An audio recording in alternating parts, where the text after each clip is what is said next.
Hello everybody, it is Mpenda Obotu here. And the last time that I spoke to you, you will remember that we were talking about chemtrails and the fact that we are being sprayed with all of these chemicals. And my friend Malachi Maccabee had run into a friend, met a new person at a coffee shop. And this gentleman was an actual chemtrail sprayer pilot. And our friend Malachi Maccabee, he went up into the plane with him. We did not know this about our friend James. He was keeping this from us because he was so ashamed. They fooled him. He did not realize that he was spraying harmful chemicals. They told him that the particles that he was spraying was simply harmless pieces of material that they would spray into the upper atmosphere to make the condensation and moisture in the sky cling to these particles and produce additional moisture and seed what they call clouds and produce rain. So he thought that the chemicals were, harmless and that they would not harm people and that they would actually solve the problem of the drought that we've been having all over the world in many parts. Anyway, once he came up there, he became suspicious. He started feeling a little queasy every time he finished, spraying those chemicals. And then he saw a gentleman that was being fired one day, and he was crying, and he asked him, hey man, keep your head up high. This is a job, but you could get another job. And the gentleman said, but I can't get another job because I've been working with these harmful chemicals and I grew a third eye. I know that sounds, I don't mean to laugh, but it's so outrageous. I was so astonished. I did not believe him. And he showed me a picture of the gentleman, and he does have a third eye. It's not an actual eye, but it's like a growth in between his two eyes, and it looks like an eye. But it's awful. And this is when he realized that the chemicals he's spraying, well, they are not harmless. They are very harmful. And so he agreed to take his new friend and our new friend Malachi Maccabee up there to take a look. Now, when this happened, and they were spraying the chemicals, well, actually before they could spray the chemicals, they came up out of the chemtrail cloud and they saw a bright light. And these planets, these bodies, these suns and additional planets, and it freaked them out. They lost control of the plane and they had to make an emergency landing, and then we went with a plan B news story. So I have brought my friends back today, as I promised, to give us a point-by-point narrative about what happened up there. I'm sure you are all very intrigued, sitting on the end of your seats, to find out what happened. Now, I knew, when they told me, I knew exactly, because I told you I am a very serious woman, girl, and I really pay attention to what's happening around me.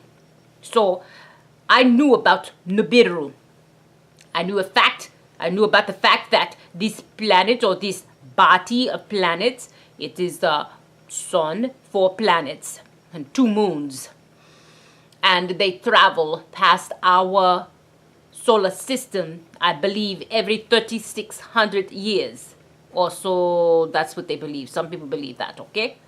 So what they have found is that when you look at the Earth's crust, approximately every 3,600 years or so, you can see that something happened, something that was catastrophic, something that caused a tremendous amount of stress on this planet happened around that time.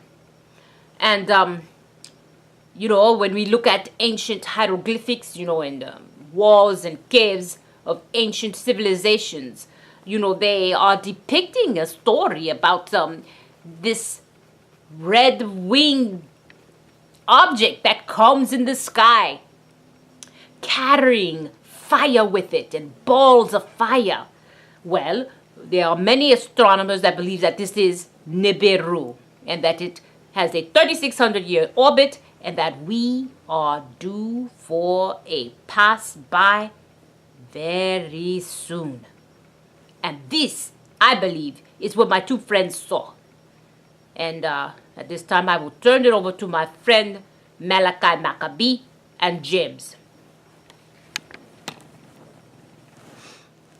How you doing, mate? Okay. Oh, Bender, I tell you, I was so afraid. I didn't know about Nibiru, man. I never heard about that, I just was speechless. I mean, I paid attention in school. I know a little bit about, our solar system. I mean, I know we're the third rock from the sun, hey? Well, when I saw this, I knew that wasn't supposed to be there. I mean, come on. I was just sipping on my tea, thinking I'm going to go up here and, get the inside track for some chemtrails. Tell everybody about the awful things that these people are doing and don't drink the water and, things like that. And then I come into this body of planets. I mean, they were huge. I didn't know what I was seeing and James freaked out. Right, James? Right. I was so afraid. Oh my. I'm usually pretty brave.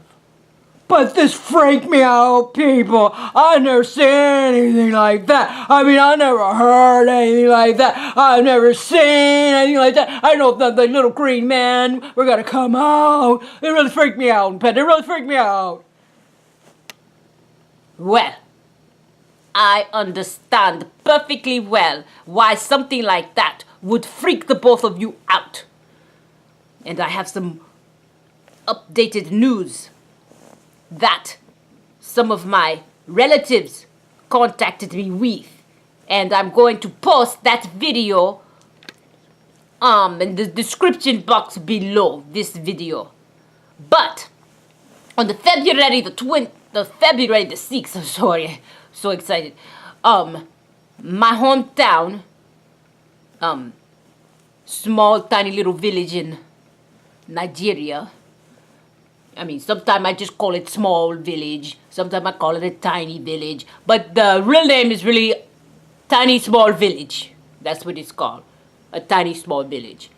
Anyway, on the 6th, they saw something that made the entire village lose their minds. I mean, I believe they saw it. They saw Nibiru. I'm sure of it. It was a huge planet or rainbow or something. I don't know what it was. All I know is that it wasn't supposed to be there. It wasn't there yesterday. It wasn't there the day before yesterday. It wasn't there 2,500 years ago. But maybe it was there 3,600 years ago, huh? Yeah, that is Nibiru. I don't know what it brings, people. I just know that it is there. It is true. Nibiru is not coming.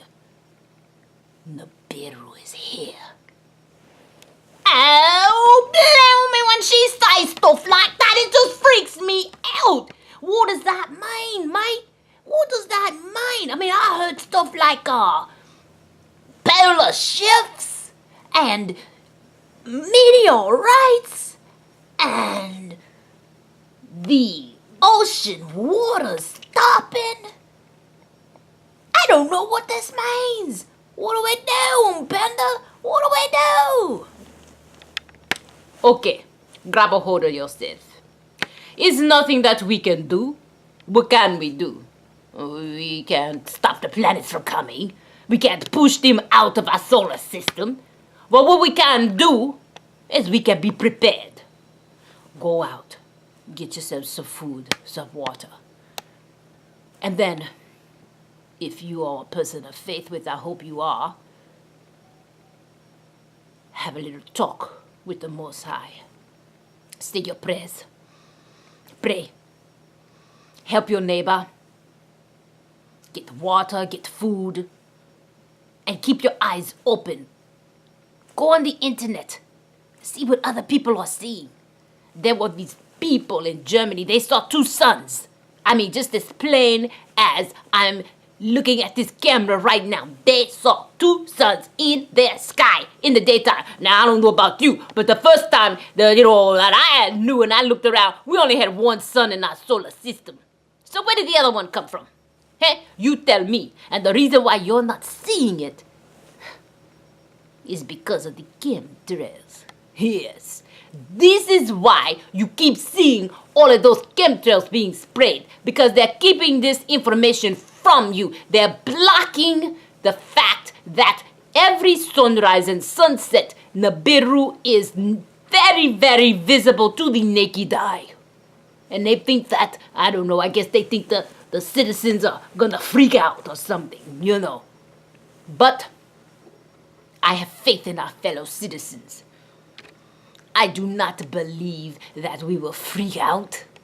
I believe that we will be like the Most High planned us to be. Helpful, righteous individuals that will help our fellow man and woman.